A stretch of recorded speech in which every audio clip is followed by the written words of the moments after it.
There's a receipt taped to my refrigerator. It's from a hardware store. Item 049283 self-tapping screws, 1.5-inch box of 50. Price, $6.49. The date? Exactly 1 day after she left me. I kept the receipt because I remember standing in that aisle, holding the box in one hand and my wedding ring in the other, wondering which one had more value at that point. I didn't buy the screws to fix anything. I didn't even have a project in mind. I just needed to hold something that stayed put when you put it where it belonged. Unlike her, Mallory didn't leave me in a blaze. No yelling, no slamming doors, no dramatic suitcases dragged down the stairs. She simply walked out one morning in heels and a beige coat and didn't come back. I thought she was going to brunch. She never ordered the Uber back. The first clue? Her toothbrush was missing. Not her clothes. Not her laptop. Just her toothbrush. That tiny blue thing leaning in the corner of our bathroom like it trusted the sink not to drown it. She always packed it last when we traveled. I used to think it was quirky. Now I know it was strategic. I found a folded napkin on the kitchen counter later that day. It had lipstick on one side and 7 words written on the other in sharp, almost surgical handwriting. You're not what I need. Sorry, M. Not I love you. Not let's talk. Just that. I stood there reading it again and again, trying to decode what the M stood for now. Malice? Mistake? Maybe? Over the next few days, I became the ghost of a man still checking for echoes. I spoke to the fridge like it might answer. I asked her vacuum cleaner if it had seen her. I started writing reviews on food delivery apps like burger was warm. Unlike my marriage, one got removed for violating tone guidelines. Friends reached out. I ignored them. I couldn't explain to anyone how much it hurt to be erased so cleanly. Not just left dismissed. Like I'd been a coupon she used and forgot in her pocket after checkout. A week after she left, I saw a picture of her. Someone tagged her in a photo on a rooftop. She was laughing. Her hair was windswept in a way I used to think only I could make happen. She had her hand on a man's chest, not in a flirty way. In a familiar way. Like it had been there before. I stared at that image until my phone dimmed and asked if I was still there. Then, 32 days after she disappeared, after all the silence, after I'd stopped flinching every time my phone buzzed, she texted me. Can we talk? I didn't mean to hurt you. 5 minutes later. I miss you. I didn't think I would, but I do. 10 more. I need you, Wendell. Please come back. It felt like someone was knocking on a door I'd finally sealed shut with every bit of me that remained.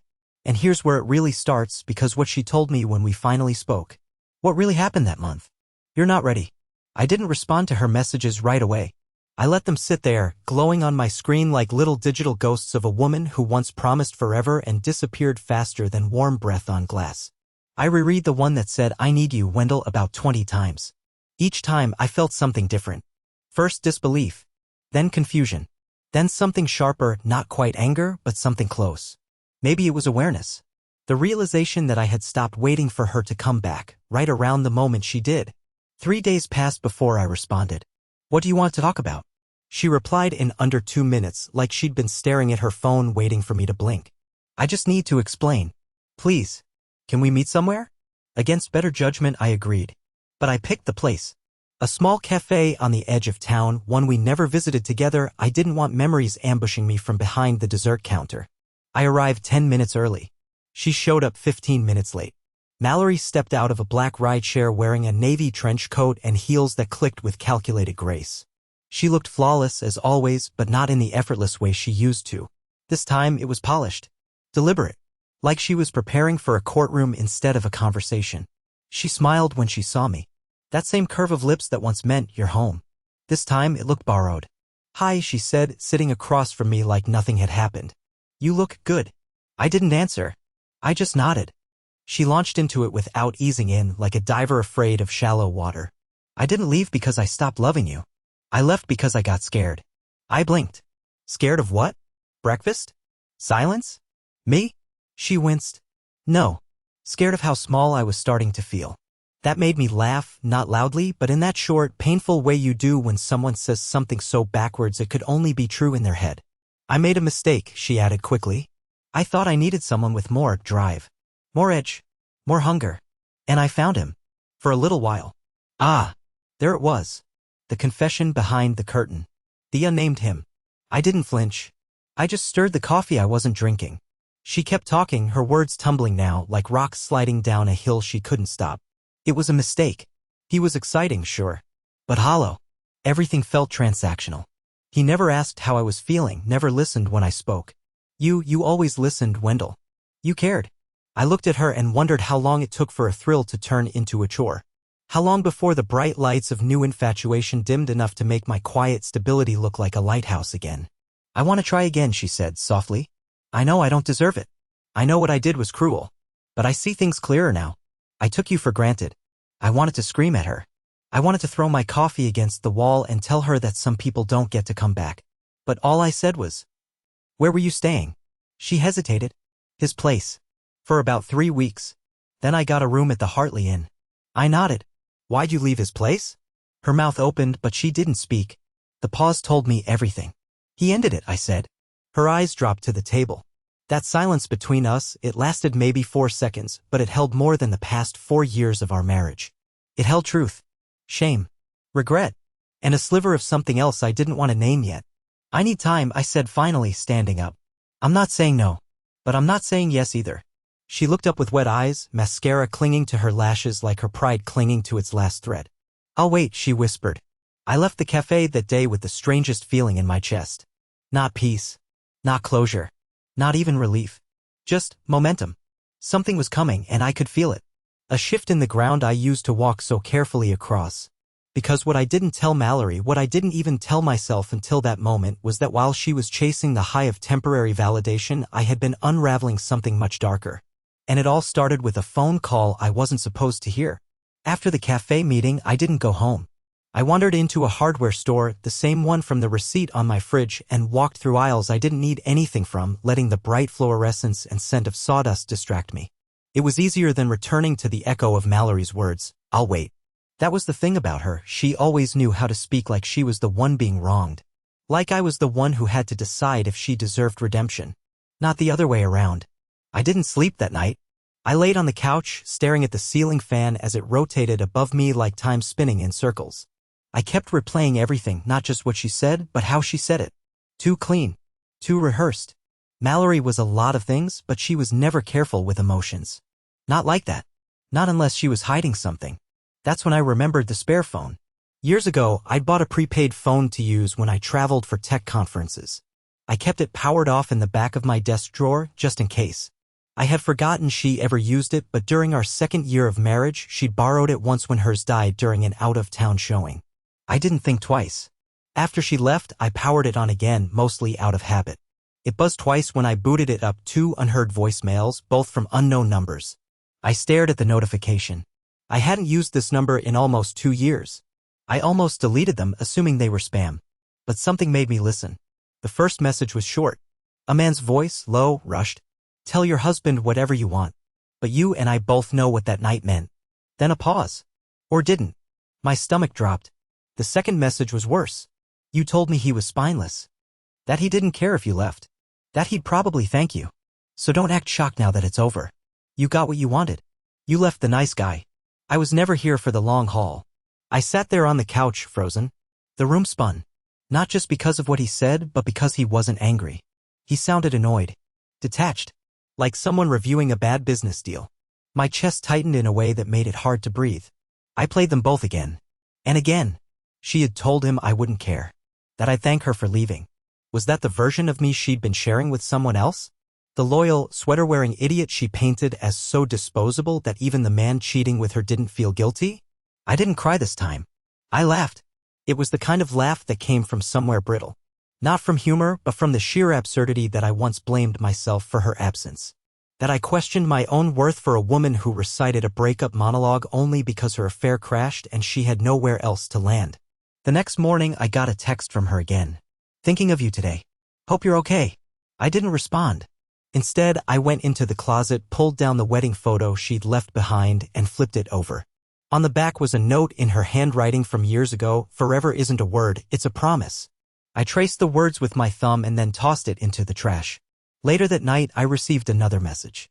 This time from a number I didn't recognize. It said, she's lying to you. She's still seeing him. No name. No explanation. Just that. I sat in the dark, staring at the screen, and something in me, something weak and forgiving, finally snapped in half. I had been asking all the wrong questions.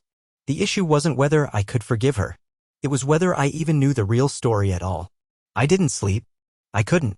That nameless message from an unknown number kept blinking in my mind like a broken streetlight. She's lying to you. She's still seeing him. The words weren't just vague accusations, they felt precise, like someone aiming for the softest part of me and knowing exactly where to strike. But the worst part? I believed it. Every piece of me believed it because I knew Mallory too well. And yet, not at all. By 3:15 a.m., I was still pacing. My apartment was a mess of torn notebooks, half-filled coffee mugs, and open browser tabs. I couldn't sit still. I needed answers, not the kind she'd spoon-fed me at that cafe, all polished and sweetened with "I miss yous." I wanted something raw, unfiltered, truth with its mask off. So I called the number. Blocked. Straight to voicemail. I tried again. Same result. But now I had a new obsession finding out who sent it. I backtracked everything. I searched through my email accounts, old call logs, old shared files, anything that had Mallory's fingerprints on it. Then I remembered her tablet. A dusty old Samsung she'd left behind in the back of our bookshelf, one I'd never touched out of respect. Until now. It still had battery. And more importantly, she was still logged in. The moment it unlocked, it was like stepping into a diary written for someone else. Not me. I wasn't the Wendell in those texts and messages. I was a placeholder. A stepping stone on her way to something she hadn't even defined yet. There were messages to someone saved only as A. Hundreds of them. Some months old, some just days before the cafe meeting. He still doesn't get it. I need to break free. You make me feel alive. Like I actually matter. I think he'll forgive me. He's soft. That's the beauty of it. That last one felt like a knife pressed slowly into my chest. I kept reading. There were no "I love yous." No talks of running away together. Just manipulation. Strategy. Mallory had been building something with this man, but not out of affection. It was like she was playing a game of emotional chess, and I was the pawn she was willing to sacrifice in exchange for control. Then I saw it. A draft email, unsent, addressed to her attorney. If Wendell doesn't contest the separation, proceed with the property transfer quietly. I'll handle him emotionally. He's too passive to fight back. Property transfer? My name was still on the mortgage. On the lease. On the life insurance policies. My chest tightened. This wasn't just betrayal of love, it was strategy. Cold, calculated financial strategy. I wasn't her husband. I was her leverage. I sat there for a long time, breathing like someone just pulled the oxygen out of the room. Then I made a decision I never thought I'd make.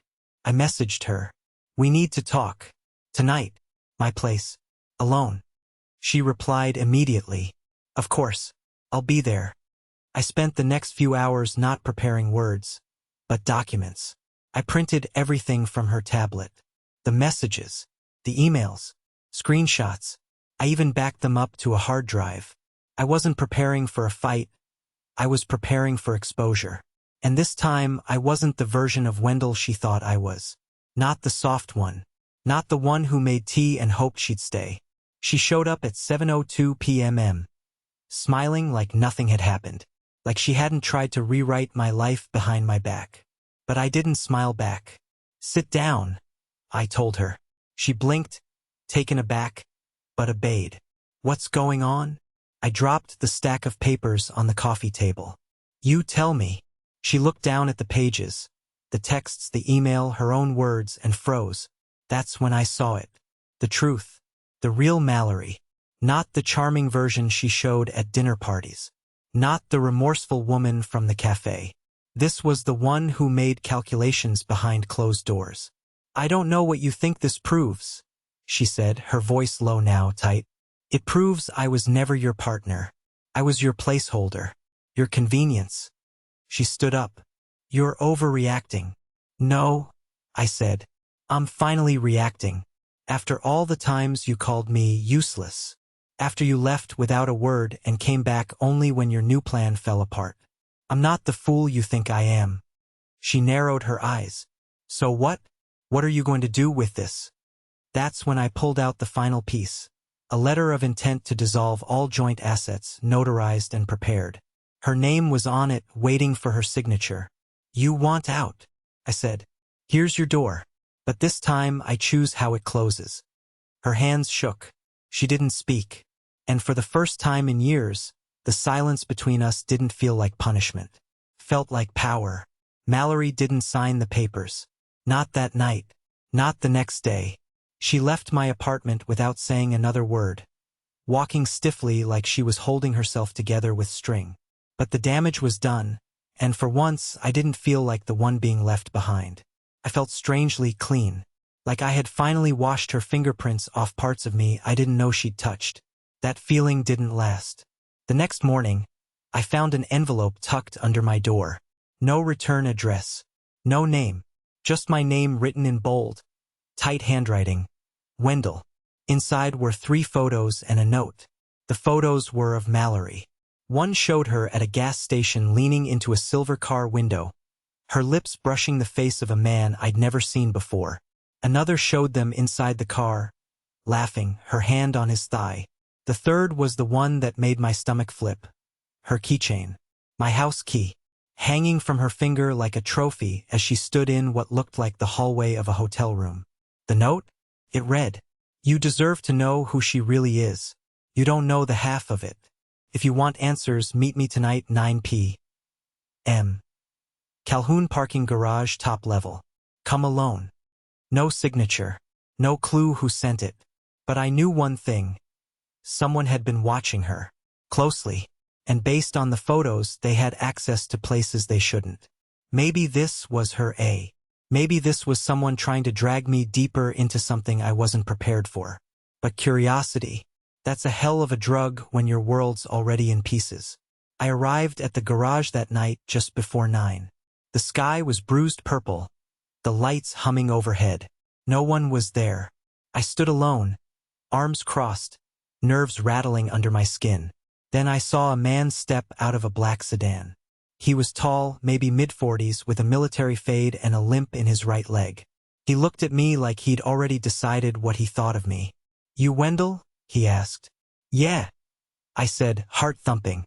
He tossed something across the hood of his car. A flash drive. "You're not the first guy she's done this to." I blinked. "Excuse me?" He leaned against his car like we were about to discuss sports scores. "She has a pattern. She picks guys who don't fight back.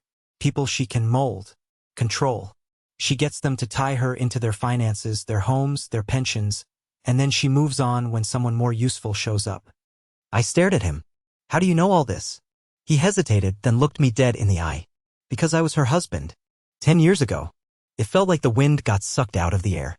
He pulled out his wallet and showed me an old photo. Mallory, younger but unmistakably her, smiling in a white dress next to a man with fewer scars and brighter eyes, the man standing in front of me. "She called me boring," he said flatly. "Said I lacked ambition. Then she took half my savings, wrecked my credit, and disappeared." I shook my head. "She never told me she was married before. She doesn't tell anyone. You were number 4. I almost laughed, not because it was funny, but because how? How does someone leave that kind of trail without anyone stopping her? The man, his name was Marshall, opened the trunk of his car and handed me a box. Inside were documents.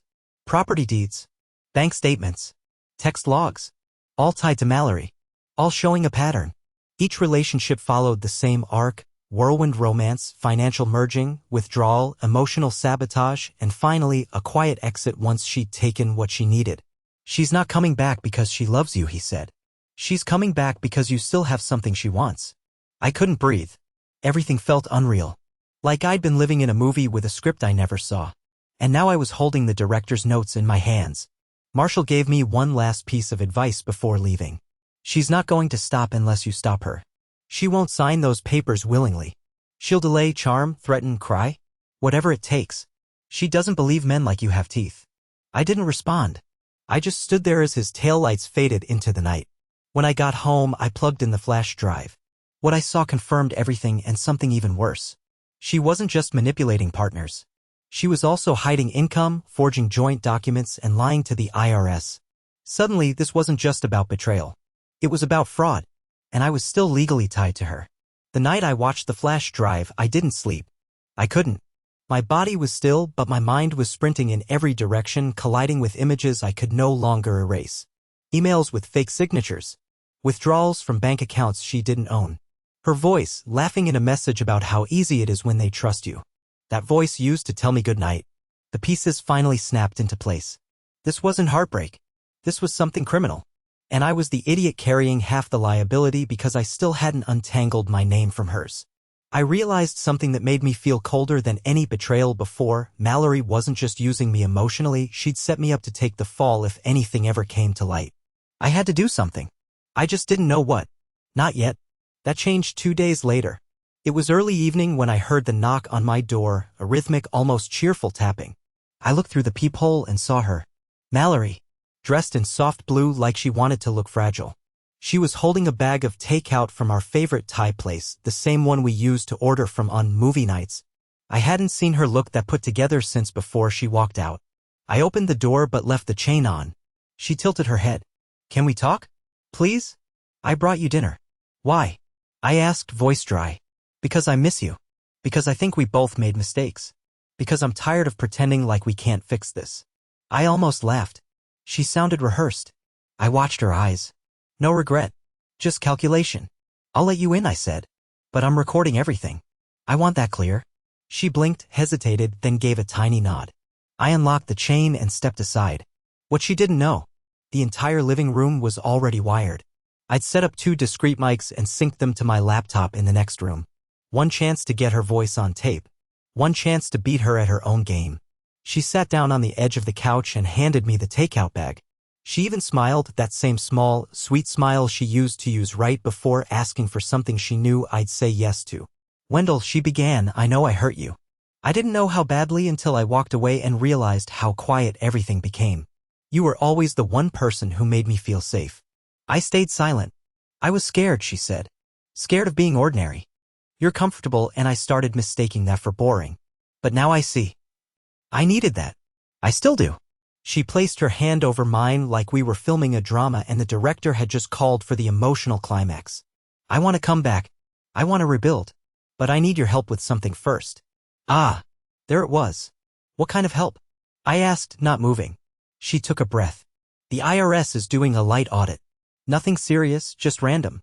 But the forms I submitted list some of our joint holdings.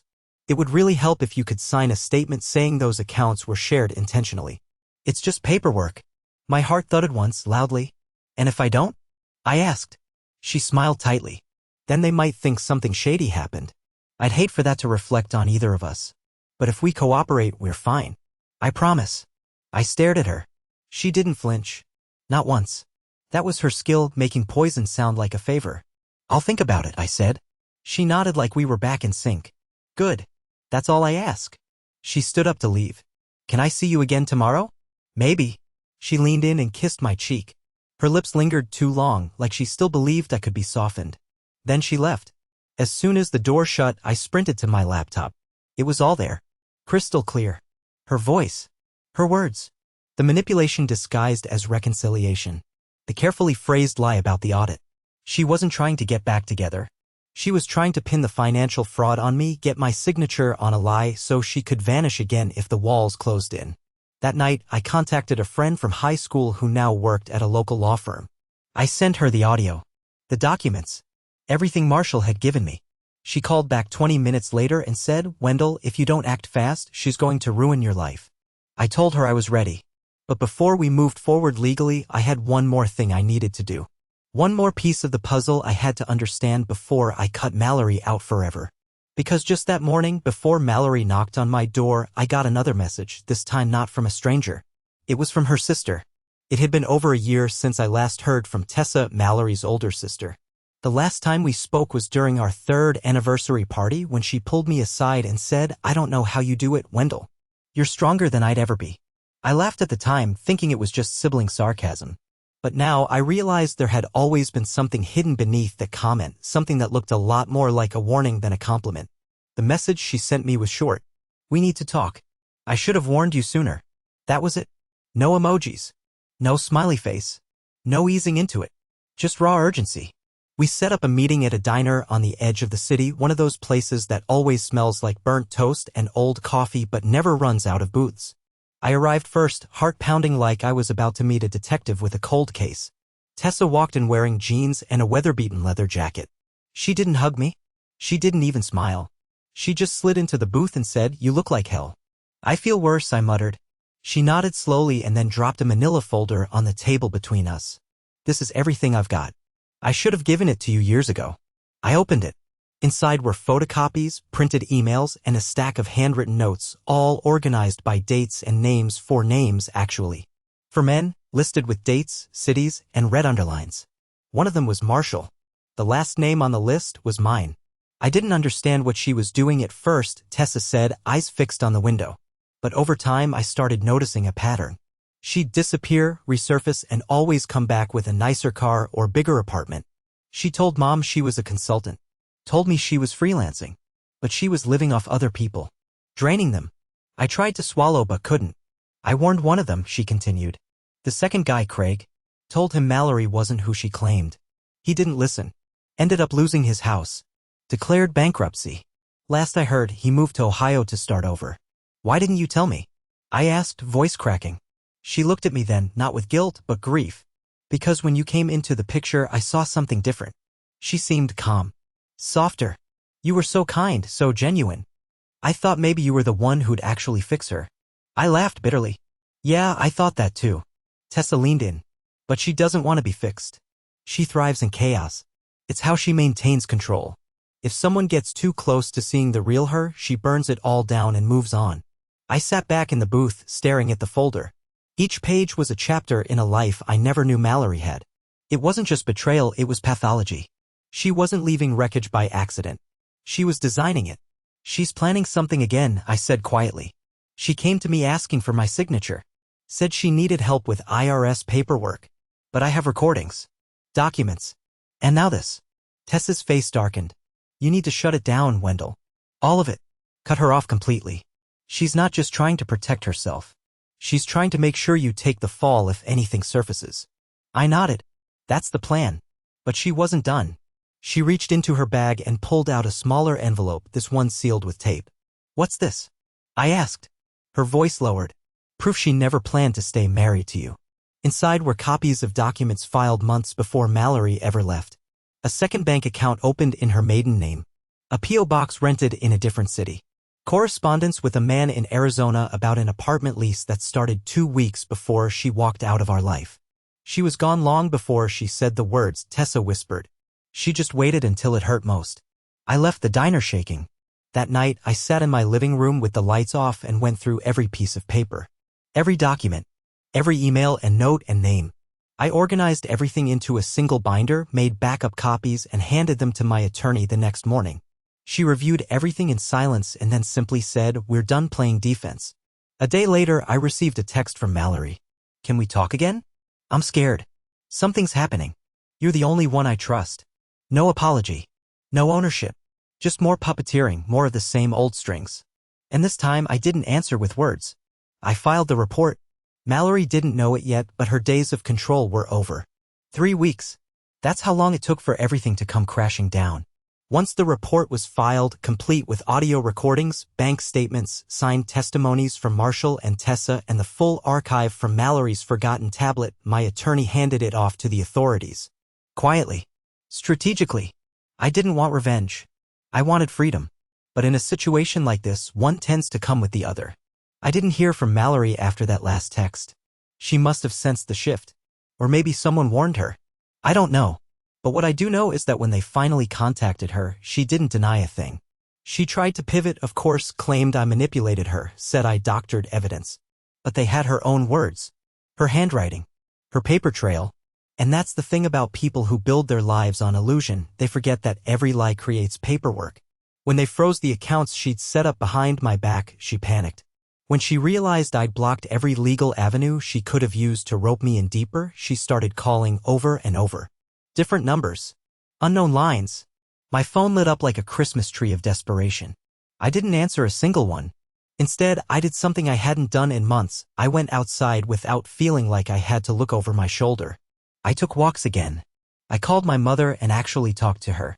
I apologized to old friends for falling off the grid. Some of them welcomed me back without question. Others needed time. I gave them both. But the biggest change? I started writing again. I used to write short stories before I met Mallory. Nothing fancy. Just little scenes, bits of dialogue, quiet moments that helped me process the world. She always told me it was cute, which was her way of saying pointless. I stopped after we got married. I didn't even realize how much I missed it until I opened my old notebook and started scribbling again. The ink felt like oxygen. The legal proceedings took their course. She was fined, barred from certain financial activities, and given a year of supervised probation for attempted fraud and financial misrepresentation. Some might say she got off easy, but to someone like Mallory, who thrived on power and appearances, the public record was its own kind of prison. Her name was no longer clean. Her charm had been documented as manipulation. That reputation would follow her longer than any sentence ever could. One morning, about a month after it all ended, I received a letter. No return address, but I recognized the handwriting immediately. Wendell, I never expected you to fight back. I guess I didn't know you at all. I want to hate you for what you did, but deep down, I know I deserved it. You weren't weak, you were kind, and I mistook that for weakness. I hope you find someone who sees the difference. Goodbye, M. I didn't feel triumphant reading that. I felt done. And that's the best kind of feeling, not vindictive, not bitter, just whole. Like I could finally start again, not as the broken man she left behind, but as the one who walked out of the wreckage with clarity. 6 months later, I self-published a collection of stories.